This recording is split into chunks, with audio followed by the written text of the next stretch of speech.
Scene 1.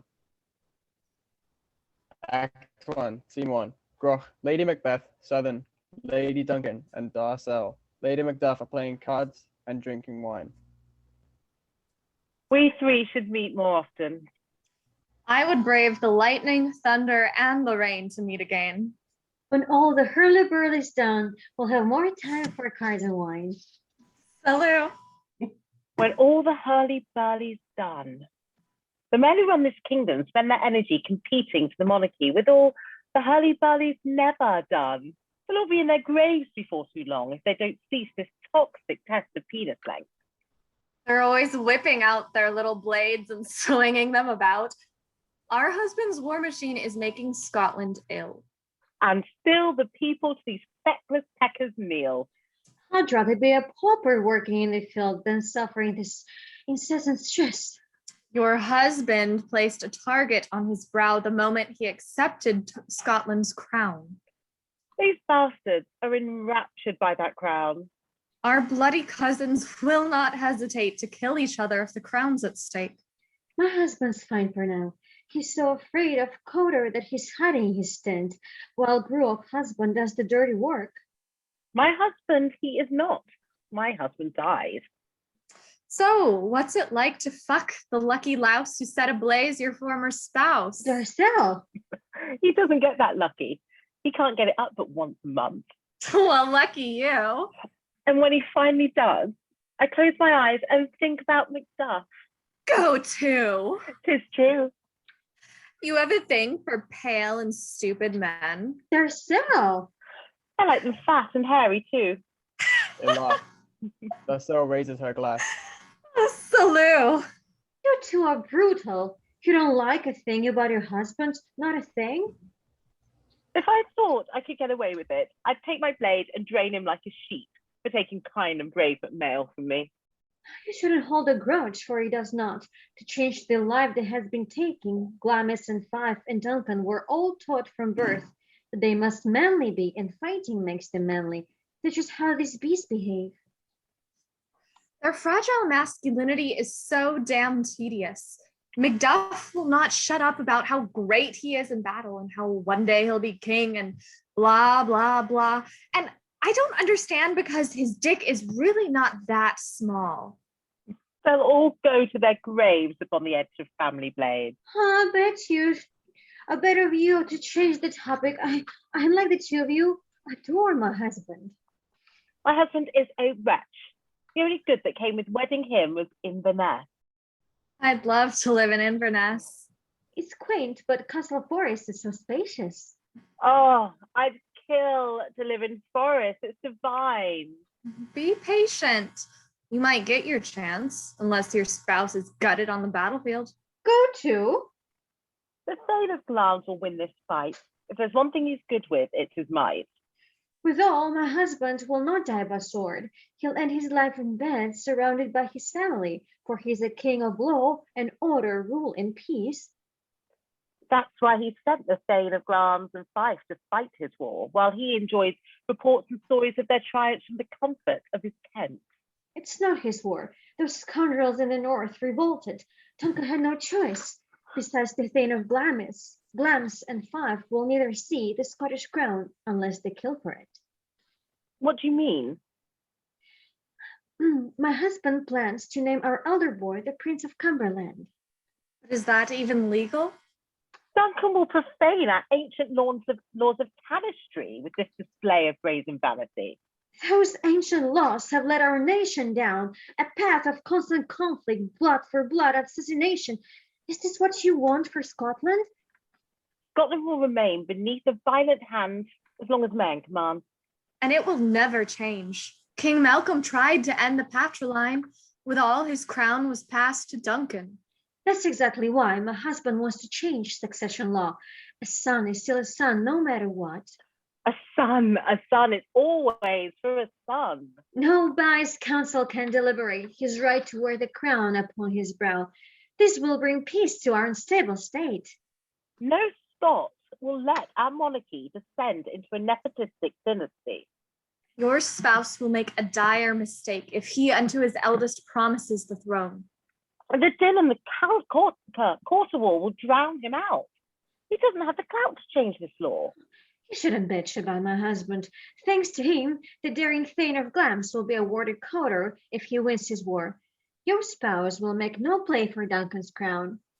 He's granting quarter to the Thane of Glams. But Fife's in line for Cawdor. Does he know? Not yet. And what about Macduff? Macduff? He hasn't said, and Duncan tells me all. The Thane of Cawdor. It will be a great surprise. And Glams knows not? He's in the dark. The king will grant the title once he quells this wild rebellion. You mean when the Thanes of Fife and Glams defeat the renegades? Whatever, you're just being catty now. Oh my, look at the time. It's getting late.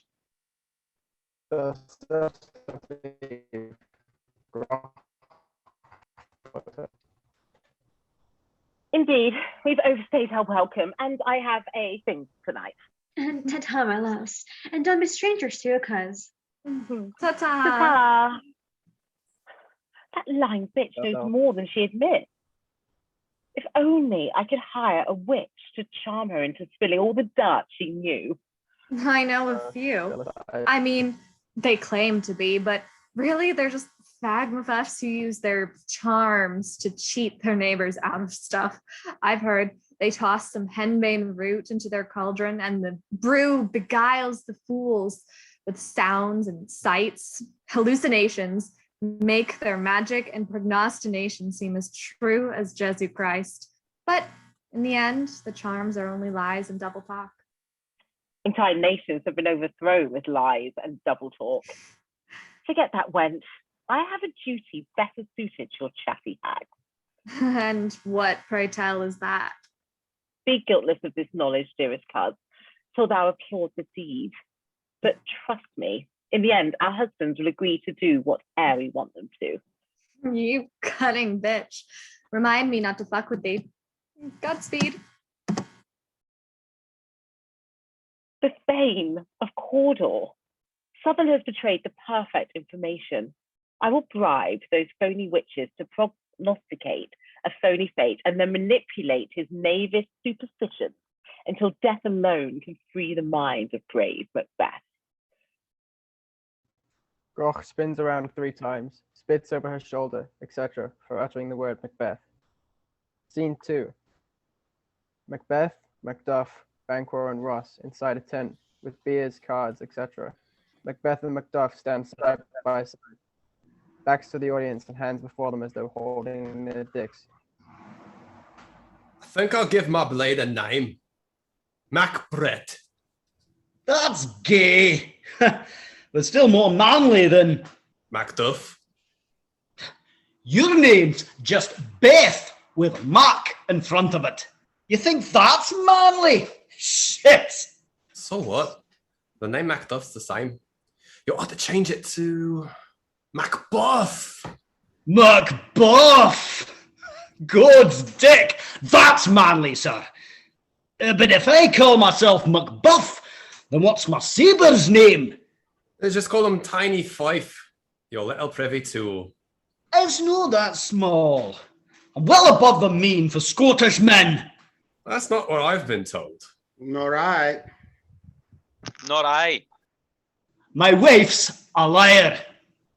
It was Banquo. Oh. I told you no such thing. Just tell us which is bigger. We've a wager to decide. I can't see either one of them from here. Is not the size. If I can pierce a hind, it's fine. That's what the small blades always say. Will you two put your swords away? Macbeth and Macduff turn around, holding their swords from their crotches. We have to plan this castle siege before the dawn betrays our troops' locations. We've still got surprise upon our side, but when the sun arises, we must charge that hill and take out Cawdor ere he takes his morning shit. Aye, dubs on Cawdor. He's all mine. You take the Thane of Glams and MacDonald out. You promised you would fight with me, Macduff. You promised. Just the two of us against Mac Dunwald? Just the two of us? Mac Bros engaged in machinations, waging war macabre on Mac Dunwald. When we're done Mac fighting him, we'll dine on macaroons and mackerel to be immaculate. You promised you would do this with me, dude. I have to best that wretched Cawdor. You prevaricate in there to well. On guard. Macbeth and Macduff start sword fighting from their crotches, as though their swords are penises. Macbeth chases Macduff as though trying to insert the sword into his ass. Macbeth tires quickly and stops, panting. You promised me. The vein of Cawdor's mine. Pray tell, what beef have you and Cawdor had? Macduff and Cawdor have a history. Indeed. Do tell. Do not. We shouldn't talk. He fucked her. He fucked who? Fucked whom? Fucked whom? The Lady Fife. His wife? His dear old mum. Oh my. 'Tis not our business what Macduff's. Your mother! Cawdor fucked your mother? Yes. But isn't she his kin? Oh, by marriage. Still. Cawdor fucked your mother. Oh. You can all stop your gawking now. But how? And why? Enough. He lost a bet. Why else? Oh, the Lady Fife. That hoary muff. Enough. I've dibs upon that motherfucker's head. Whatever. Take on Cawdor if you wish. Oh, I'll storm MacDonald's castle with my new best buddy. Macbeth tries to put his arm around Ross. Don't touch me. Banquo! Shit. Huh? That settles it. Macduff and Russ will take out Cawdor, while my best mate Banquo helps me best MacDunwald's dames. They fight like girls. You're far more manly than that renegade. Why, thank you. Now, let's dice and brew like men, until the rays of morning blaze across those eastern hills and light the killing field. We'll fight them with one hand behind our backs because they lack the balls to bear us all. Hey! When day and night at dusk change place again, that pike out there shall wear the traitor's heed, and waves of rebel veins shall mourn their deed. Oh. Ah! Right. Yo. Scene 3. Groch waits without a country hovel for Agnes, Alanis, and Euphemy. Groch knocks at the door. Awake, you deaf and hoary tramps, awake. Groch knocks again.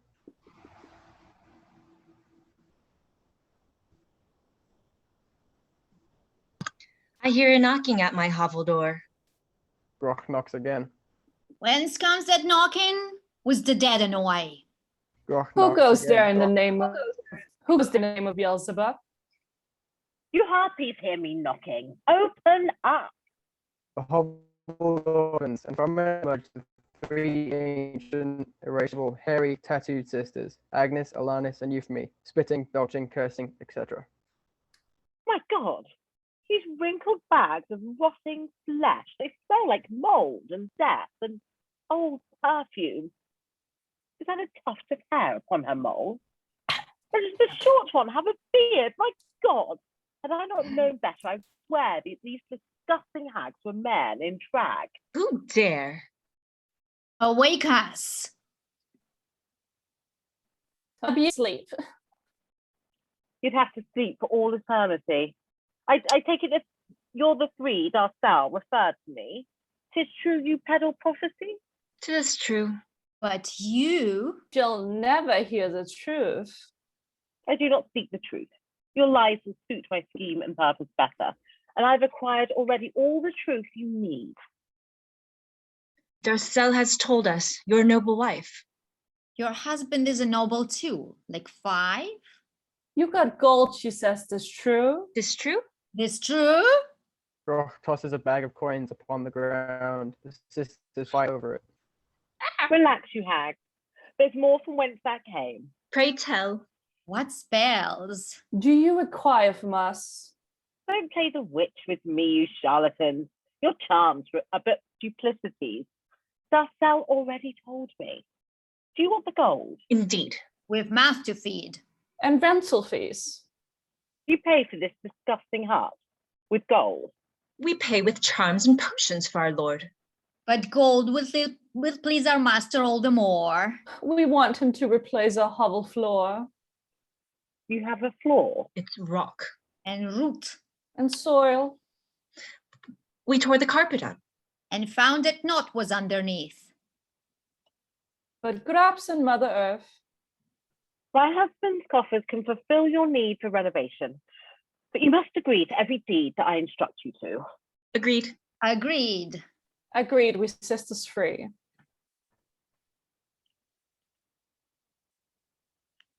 We'll do your bidding for a petty fee. Pretend to be a witch's coven and convince my husband that the spirits revealed a prophecy about his fate. A witch's coven, eh? But who'd believe? We'd have to put on makeup, purchase wigs. Oh, shut your traps, you hag. The 3 of you already look as though a barrow belched you up. You need no wigs or makeup. Trust me, you are more than hideous enough. So what? Pray tell. Are we to tell? Your lord. We don't divine, we lie. And lie? And lie. I told you once before, I have the truth you need. King Duncan will bestow upon my husband Thane of Cawdor once he quells his mutiny. Inform the Thane of Glamis before the news can reach him. Make him think that witches hold his future in their hands, and I will fill your hovel full of gold. We'll fill our cauldron with a potent brew. We'll call ourselves the 3 Ward Sisters too. Thane of Glamis will think we speak the truth. Don't go too far. My husband will be drunk as always when the fighting's through. Just tell him what I told you to. Don't overdo. We'll make a potion out of creature bowels. That's foul. We'll throw in frogs and bats and toads. Please don't. I'll add the liver of a Jew. Now that's just racist. Also murder. Tell him what I said, you hag. Then disappear. When I next need your service, I'll appear. Oh, that was good. She thinks we're crazy. We shall fleece that bitch of all her husband's gold. We'll have to be convincing. We should speak with offbeat phrases. Trouble, trouble, toil and trouble. Fire, brew, and... Oh, that's just ridiculous. It's cute. I like it. Fine. But if we plan to swindle all the gold from Grook's coffers, we should offer up a future more exciting. We could greet him as the future king. The future king. The future king? We'll call him Cawdor and hereafter king, and we'll make him in our hands. We'll have him in our hands.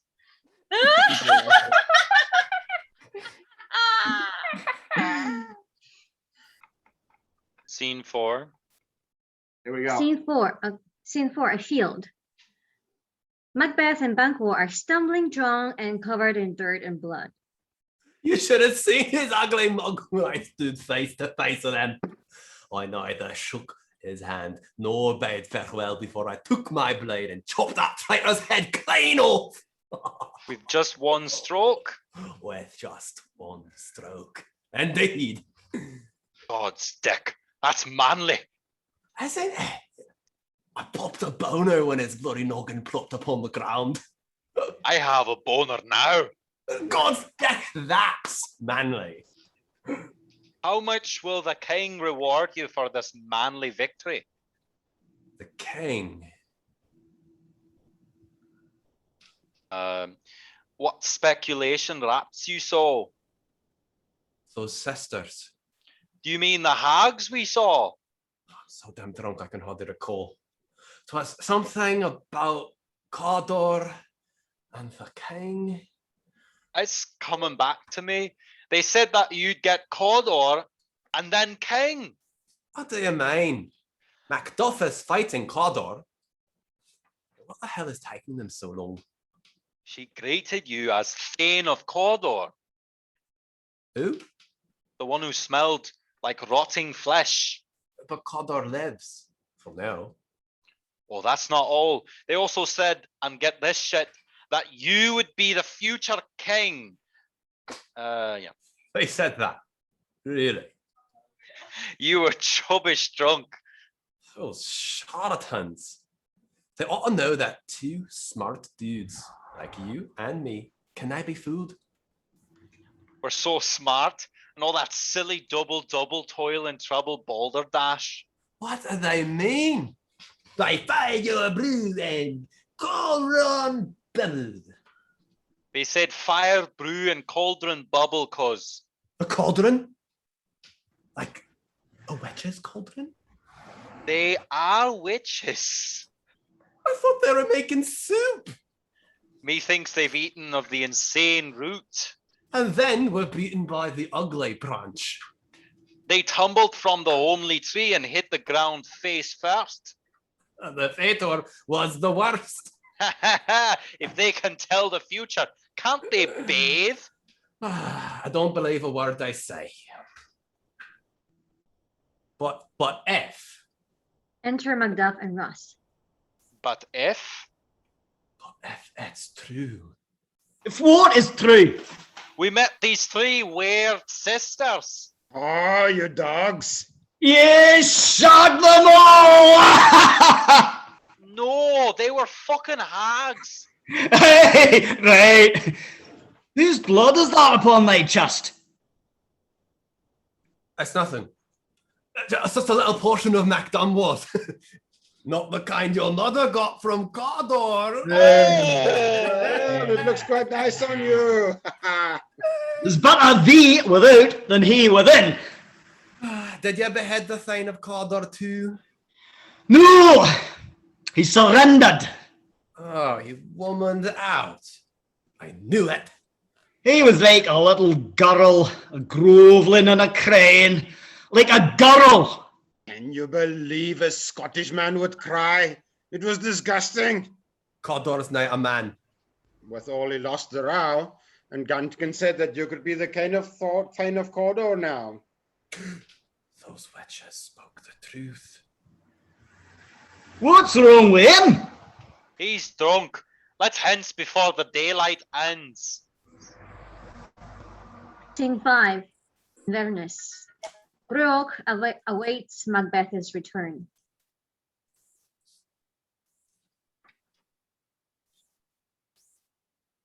You're muted. I'm not. Not you. Groch, you're muted. Clear. Yep. Okay. The raven hath himself gone hoarse that croaks the death of manliness by my approach. You spirits, who with mortal thoughts persuade, come hither to ungender glams and fife so Scotland can be freed from war and strife and all this toxic masculinity. Assist me in my machinations as with witches and equivocations.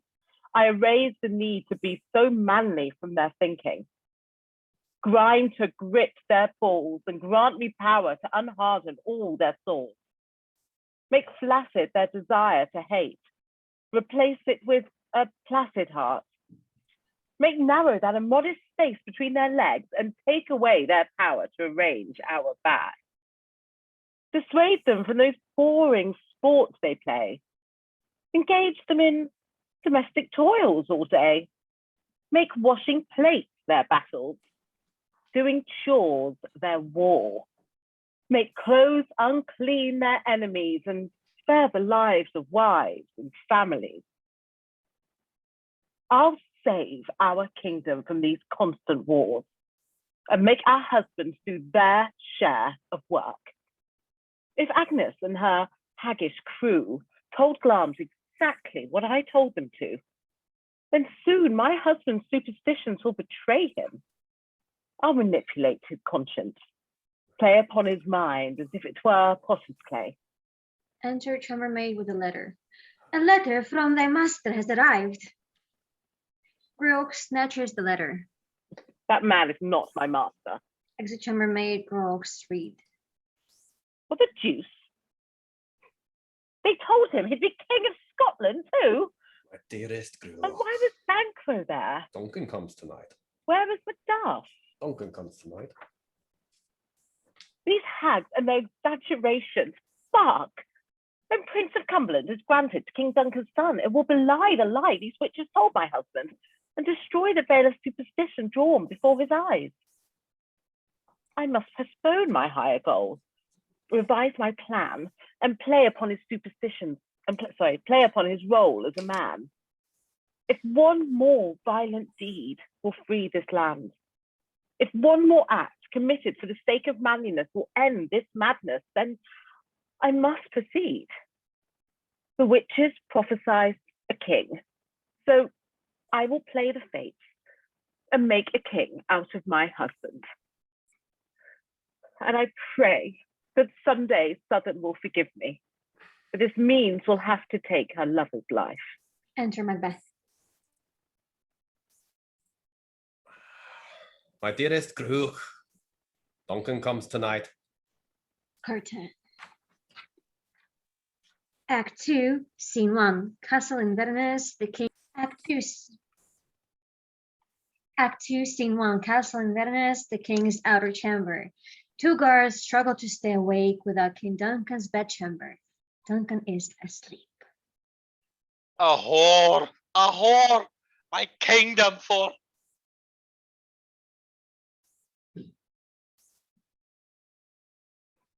Toby. All right, we'll start this over again. Act 2, Scene 1. Castle Inverness, the King's outer chamber. Two guards struggle to stay awake without King Duncan's bedchamber. Duncan is asleep. A whore, my kingdom for. Wake up. You're dreaming. This your first all-nighter, lass? God's ass, did I doze off? You fell asleep again. The castle liege might run you through. You know he has the temper of a shrew. I've heard the stories, and that wife of his. My lady's not so bad. If you got hooked and screwed by Glamis, you'd be a fishwife too. I've worked for Duncan half my life. I've seen the way they treat their spouses, how they vie for power, whether on the battlefield or in the bedroom. It's not women they despise. They fear of looking craven in their brother's eyes. And he who lets his wife speak freely, he who lets his wife do as she pleases, isn't brave, but cowardly. A brave man doesn't let his wife inquire about the dumb decisions he will make. A brave man doesn't listen to advice or criticism, for he's fine as is. A brave man doesn't ask directions, and a brave man doesn't say he's sorry, and a brave man never, ever says he's wrong. I've been a brave and single man for years. If only I could be so manly, but my wife is too damn peevish. She believes, and get this shit, that she is equal. Ha! She does whatever she pleases, doesn't she? She does. Then put her in her place. She said she'd leave me for the ploughman down the street. I'd rather leave her be than beat my meat. At least she's happy. I've just about forgot the taste of woman. I'm so dry I'd stick my dick in anything. Enter Goyle with a tray and cups. Oh my. The guards fall to their feet. Our Lady, Gruach places her index finger over the first guard's lips to shut him up. Call me Gruach. I'm not his lady. He's my husband. That is all. What brings you to the king's bedchambers? You. I bought a sample of our local brew. Your local brew? We have a job to do. Oh, it's to die for. You should try.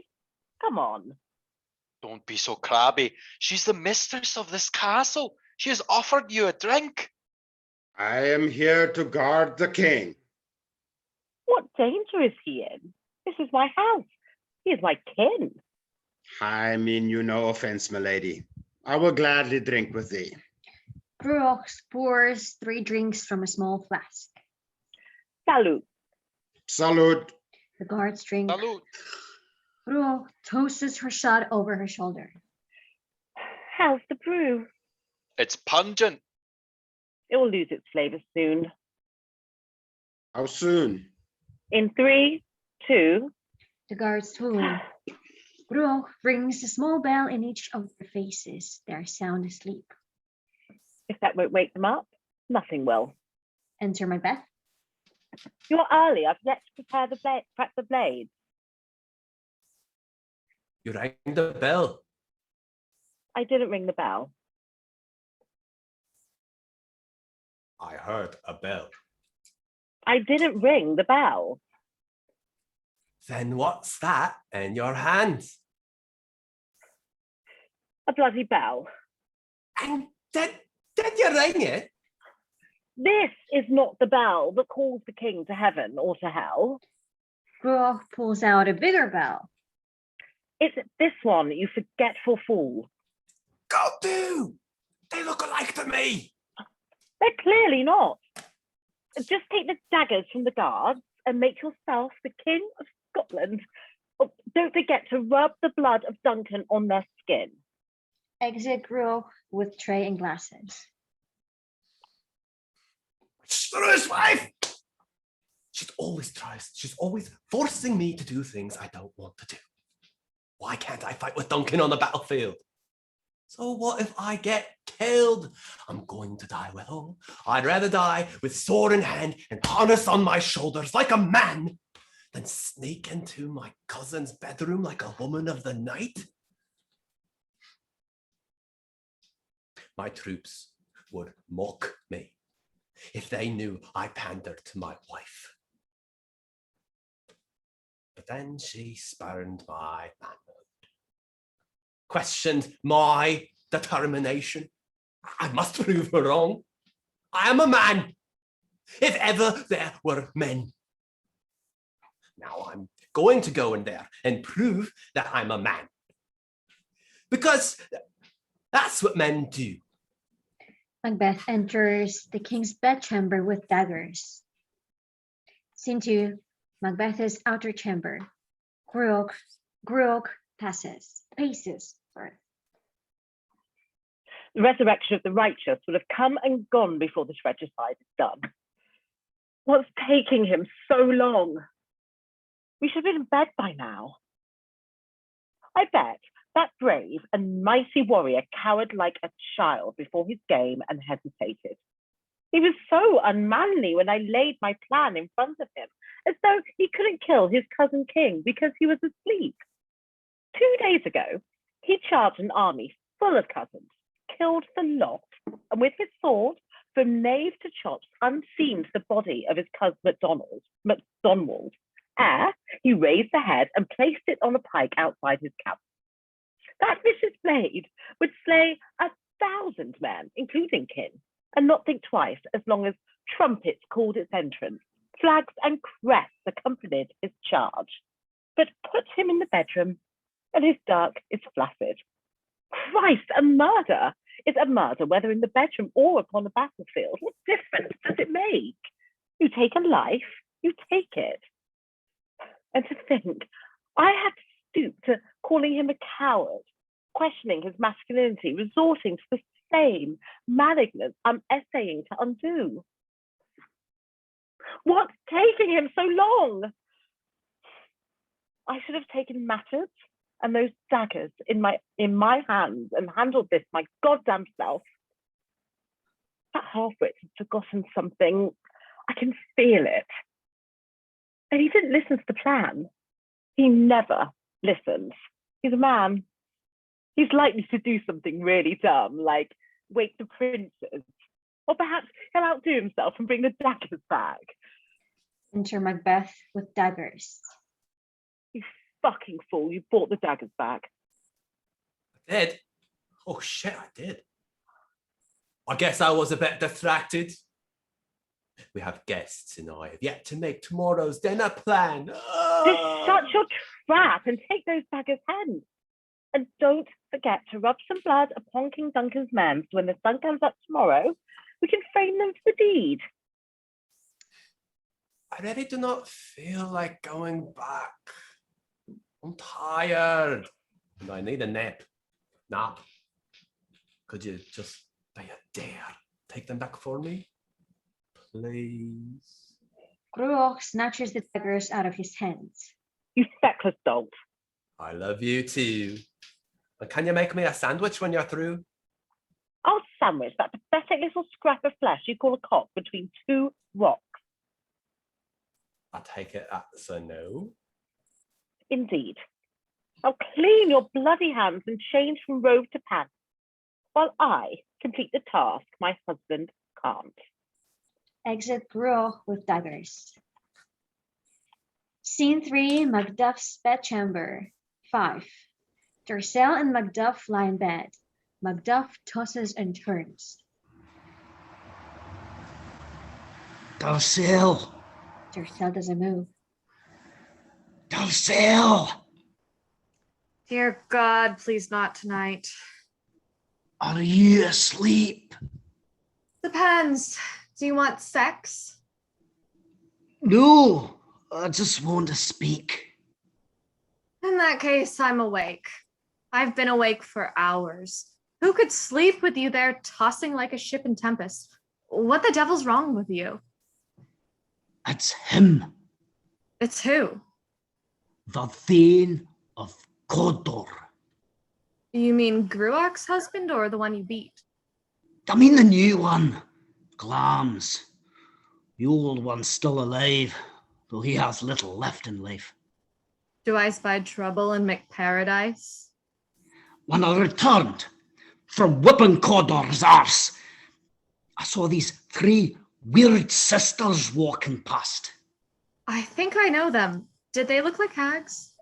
Like men in drag. That's them. What did they say? It was like a waking dream. My head was still beclouded from the fog of battle, but I swear I heard them prate about the king and Thane of Cawdor, which was strange because the Thane of Ross and I had just been told the news by Duncan's privy messenger. The king and Thane of Cawdor? What the deuce? And that's not all. As I proceeded to the zenith of the heath, I heard upon a waft of wind the words, "Hereafter, King." My husband hasn't got a clue. I'll use him to uncover Gruach's subterfuge. Hereafter, King? What does that mean? It means those sisters told the Thane of Glams that he was Thane of Cawdor. Then they told him for some scheme or reason that he'd be the king. What does that mean? We have a king. It means that Gruach's spouse is vying for the crown. Where is King Duncan now? At Inverness? He's going to murder Duncan. Go, make haste and spur your gelding at its fastest pace to Inverness before he takes what's yours. I'll never let him kill our king. You bore, I mean the crown. Confront King Duncan, call him out and make him yield to Tanistry. He named his son the heir illegally. But what if he refuses? Cleave his head and claim your legal right as Kenneth's own descendant. Everyone in Scotland is descended from King Kenneth. That's beside the point. Are you a man? I'm a man. If you're a man, then take what's yours. I am a man. Now get your ass to Inverness and do exactly as I said. Yes, ma'am. Macduff exits hastily. Oh, fragile masculinity. You make these men so easy to manipulate. But what of Gruach's machinations? If her husband takes the crown, she'll be the queen, but that means nothing if the king is dead, and soon he will be, as are all our kings. Perhaps when Glamis is dead, she'll claim the throne to be the first of Scotland's queens. That knave. Does she not know how Scottish men behave? Scene 4, Macbeth's bedchamber. Macbeth lies alone in bed, staring at the ceiling. Enter Gruach. She gets in bed with him, and the two stare at the ceiling together. How was it? It was super fucking gross. Oh, nonsense. I did all the dirty work. The dirty work. You do this all the time. Swords and horses. Not with borrowed dirks. That bastard had a lot of gore in him. I still have bloody stains upon my hands. Did you try washing them? Now there's a thought. Shall I use water too? Some water would be good. But my nanny used to add a bit of lemon juice. Oh, did she? This is true. And did your nanny have to scrub the bits of flesh from underneath her fingernails because her husband failed to do his job? It was a different time. I'm sure it was. What now? We wait. The morning will rise upon our crimes, and we must bide our time until the princes choose their future path. I have a feeling they will flee. The king has friends in northern England. Malcolm and his brother may remain, but if they do, they know their lives will be in danger. I predict that Malcolm will to England fly to bribe Northumberland for troops to bring to Scotland to unseat you. If he does, I'll bribe the guards with gold and freedom to confess in public that those princes of ambition both conspired to parricide and hired the guards to do the deed. For now, we wait. You want to do it while we wait? Do what? You know. You just dispatched the king. I know. And it was badass, wasn't it? His guards were drunk and he was sleeping. I don't think that counts as badass. Still, it took some giant fucking balls. Your balls are huge. You want to touch them? No, I don't. God's wounds! Relax, you'll get some action soon. For now, we must, with poise and prudence, calculate our further movements. We should go to Scotland as soon as break of day. Stake my claim. But soft, I told you we must wait until the sons of Duncan make their pay. Will they, in Scotland, stay to guard themselves against the rumours of apparent parricide, or will they flee in fear of further crimes? If they from Scotland flee, I'll track them down and sever free their craven pates myself. Could you for once employ that head of yours for something other than a helmet rack? What happens if you chase the princes down and murder them? You secure the crown? They'll label you a tyrant, then unseat you, then untheme you, and then replace you with another who will rule until he's killed. You're right. I'll bend the knee of Scotland first, and then I'll quench my thirsting for revenge. Revenge? Upon the innocent? Go do. You cannot solve your problems by shedding blood. Just use your brain. Remember what I said? And you shall bear that crown.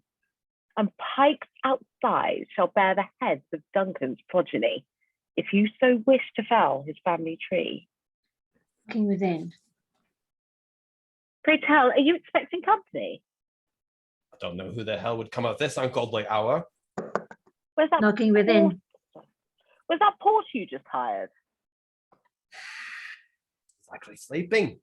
He was still awake when I killed the king. Wake Duncan with thy knocking! I don't think the porter or the king can hear you scream.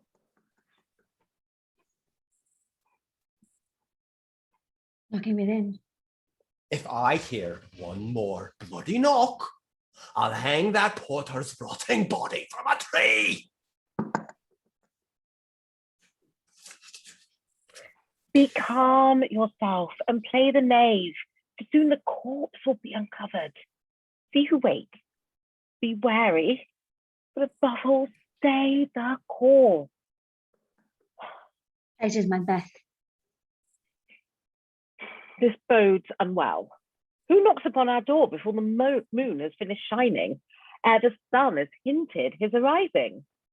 What endeavour shakes away the downy sleep before the morning meal is eaten, ere the cock has welcomed daylight with its cry? What mission would from deepest slumber drag a drowsy warrior and his morning wood? Cries of, oh, horror, horror, awake, awake, from offstage. The Thane of Fife. So it was he who woke the house so early, and it seems that he's discovered Duncan's corpse. I best arise and play the victim of this violent crime. I pray my wretched husband bides his time. Exit Gruach. Scene 5, Inverness. Macbeth, Macduff, Banquo, and Ross are gathered in the hall. Enter Gruach in her nightgown. You two-faced traitors! I become yourself! Conspirators! Macduff, enough of this! You bastards stabbed your cousin in the back! Enter Gruach. Oh, my lord, what rankles thee this morn? Your husband and his cousins, traitors three! Already we are confounded by the deed. They planned a slumber party without me! Macduff sobs. Soft, Macduff, 'tis not about the king. Without me! I cannot believe you three! Well, technically there's 6 of us if you include the king and his 2 sons. Me too! Macduff sobs harder. And none of you have yet to see the king? Oh, the king! I've come to see the king! The king! Macduff wipes his tears and exits. This morning seems amiss. What business hath Macduff with Duncan at this bloody hour? Oh! Horror! Horror! Enter Macduff. Horror! Horror! Oh! What plagues you so? I'm still upset at these traitors! By the way, the king is dead. The king is dead? The king is dead? The king? Don't change the subject! I will wake the heir. Eh? Exit Ross. You coward! Come back here! I'd better see if he needs any help. Exit Macbeth. Why would he need help? Get back here, Glams! Pray tell, my lord, what brings you here before the sun has dawned upon the sleepy morn? Pray tell, who bid you to come to Inverness? Your presence raises questions. Did you kill the king, Macduff? The king was dead before I crossed the threshold of his chamber door. These accusations. Surely you don't think our gracious host did such a heinous thing? And where were you when Duncan bled to death? Asleep in bed just like the rest, except Muck. You keep my husband's name without your mouth. I saw him. He was wandering about the castle after all the lights were out. Enter Ross. I thought you said you were asleep in bed. They fled. Those cowards! This makes little sense. It was the prince and Donalbain. They bribed the guards to do the deed. Then why'd they flee? Perhaps our cousin knows. He's questioning the guards right now. You left him with the guards. Enter Macbeth. Don't fret, your husband will take care of them.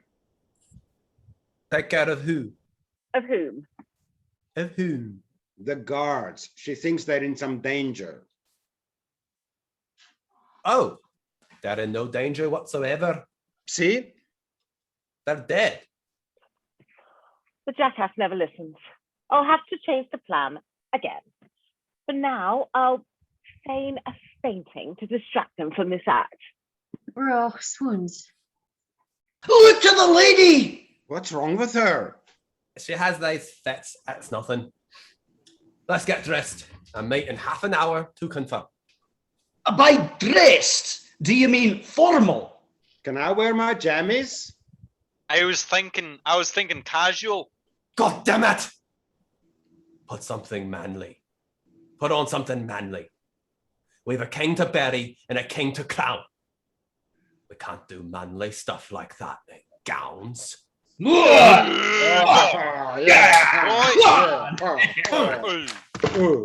grunt, high five, punch each other, slap each other's butts, etc. Curtain. Act 3, Scene 1.